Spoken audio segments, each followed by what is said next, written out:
#Dr. John Watson type చేసి మీ questions అడగండి, తప్పకుండా రిప్లై చేస్తాను. నవీన్ సూర్య C7Q crawling sensation on scalp and beard and also hair falling in that area, please reply sir. తలలో ఏదో పాకుతున్నట్టు sensation రావడము, బియర్డ్లో కూడా అలా పాకుతున్నట్టు సెన్సేషన్ రావడము, తర్వాత హెయిర్ ఫాల్ అవ్వడము, ఇది ప్రాబ్లం. ఇటువంటి పెరస్థీషియాస్ తలలో అవ్వడం కొన్ని కండిషన్స్ ఉన్నప్పుడు జరుగుతుంది.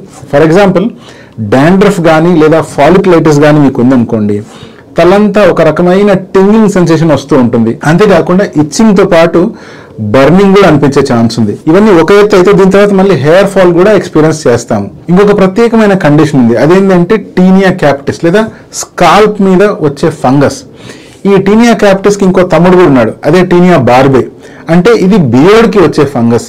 సో ఈ రెండు కండిషన్లలో కూడా మనకు స్కాల్ప్ మీద కానీ లేదా బియర్డ్ మీద కానీ ఒక రకమైన క్రాలింగ్ సెన్సేషన్స్ అనిపించే అవకాశం ఉంది. ఇది ఒక ఫంగస్ అనే పారాసైట్ మన స్కాల్ప్ మీద కానీ బియర్డ్ మీద కానీ వచ్చి ఉంటుంది కాబట్టి ఇటువంటి సెన్సేషన్స్ ఎలిసిట్ అవుతాయి. ఇంకో కండిషన్ అంటే కామన్ గా మనం అబ్జర్వ్ చేసేది బట్టతల, ఏదైతే జెనెటిక్ బాల్డ్నెస్, ఆండ్రోజెనెటిక్ అలోపేషియా ఏదైతే వస్తుందో దీంట్లో కూడా హెయిర్ లాస్ అయ్యే కంటే ముందు కొంచెము టింగింగ్ సెన్సేషన్ నోటీస్ చేస్తాం. స్కాల్ప్ డిసెస్థీసియాస్ అంటాం. అంటే మన స్కాల్ప్ మీద కానీ బియర్డ్ ఏరియాలో కానీ స్కిన్ ఏరియాలో కానీ చిన్ని నరాలు దెబ్బతిన్నాయి అనుకోండి, అటువంటి సిచ్యువేషన్లో కూడా పెరస్థీషియాస్ వస్తాయి.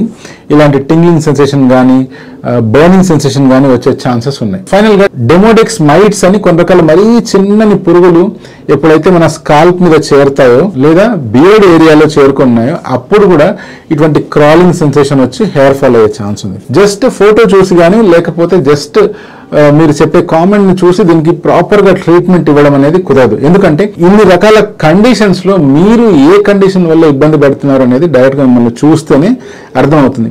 మీరు చేయాల్సిన పని ఏంటంటే దగ్గరలో ఉన్న డర్మటాలజిస్ట్ దగ్గరికి వెళ్ళండి, ఈ సిచ్యువేషన్ ని క్లియర్గా ఎక్స్ప్లెయిన్ చేయండి.